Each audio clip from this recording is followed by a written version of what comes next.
I would like to take just one moment to say something to Ellie. I will say more, I think, a little later as well. But as you noticed, this interview took place at the Poland Museum in Warsaw. It is a magnificent venue, I mean, as Ellie already pointed out.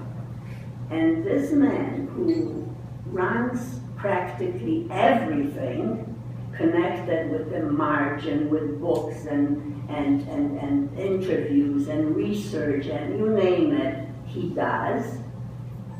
He is truly very, very busy, and yet he found the time to spend all day with me in Warsaw at the museum last year while I gave a 4-hour testimony.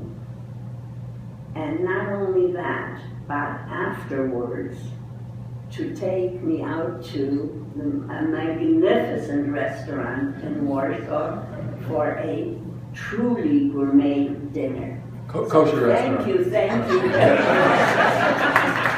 Thank you very much.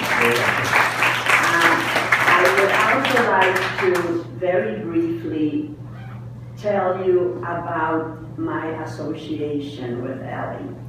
I met him about 18 or so years ago, when I think we were still both younger than we are today.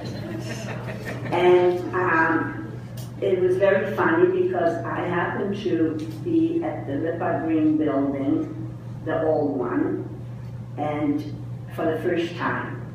I did not know about the Holocaust Museum that they had there. I was told about it, and I had made an appointment, and I went to offer some of my artifacts that I had, including a copy of my mother's letter that I was reading.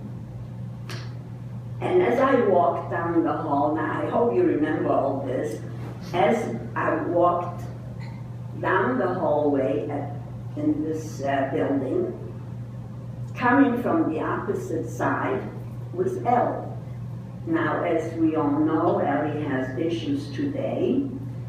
I don't think he can run as well as he did, but he was running and walking very quickly, laden with a big box and things on his arm, and we bumped into each other. Do you remember that? I apologize, I'm sorry. At that moment, he dropped 3 things.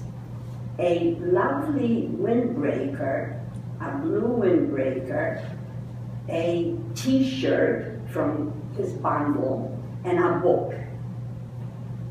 And I apologized profusely for bumping into him, and he in turn as well.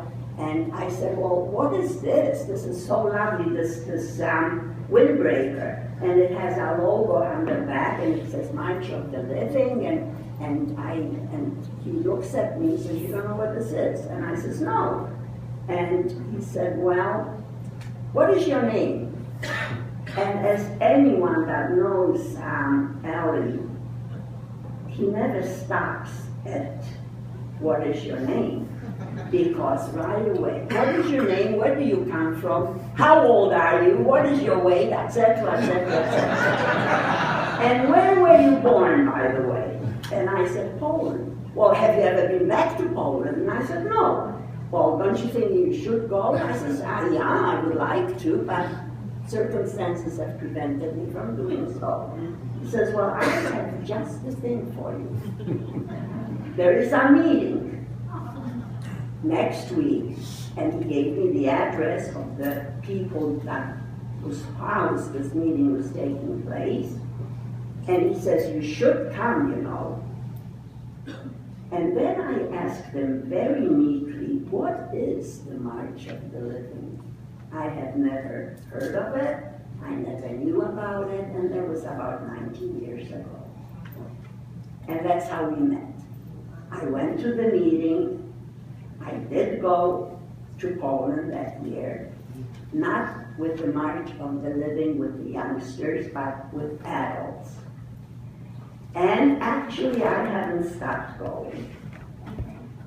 In fact, if all's well, this coming spring, it will be my 13th trip, going with the March of the Living, with March of Remembrance and Hope, and various other marches.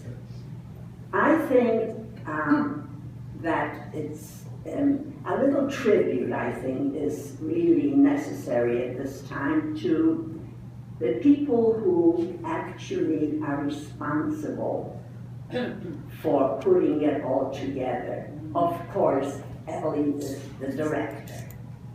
However, the chaperones, the leaders, the bus leaders, they truly do deserve a huge gratitude. As we all, I'm sure, have had teenagers, 1, 2, 3 in our lives. Can you imagine dealing with 200-300 of them and keeping them safe and making sure that while they are on this roller coaster of emotions, that they are taken care of, that they have survivors and all of those people responsible to come to comfort them.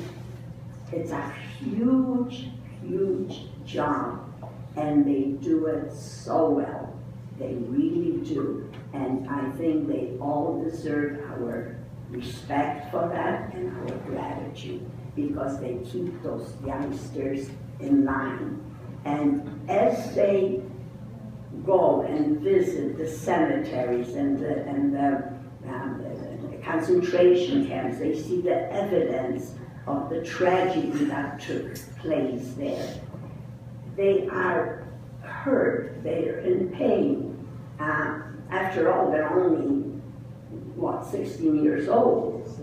They're away from their parents, from their comfort zones, and they have a great deal to deal with.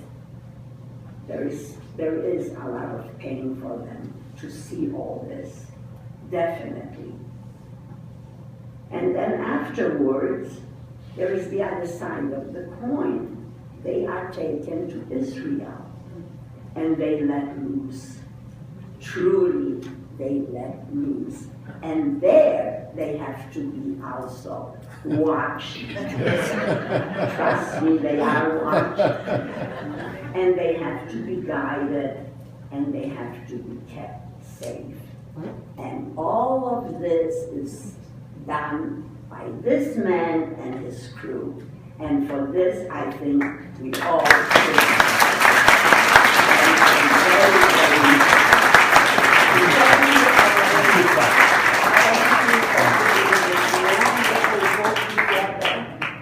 I really appreciate it, and I am truly honored that you included my story in this book. I'm looking at this picture. This one here is when I was in the barracks, the women's barracks in Auschwitz, and I had just read my mother's letter. I also would like to point out that my daughter, my grandson, both have been to Auschwitz as well. And really, I just want to take this moment and thank you, and I would definitely urge all of you to buy the book. Thank you.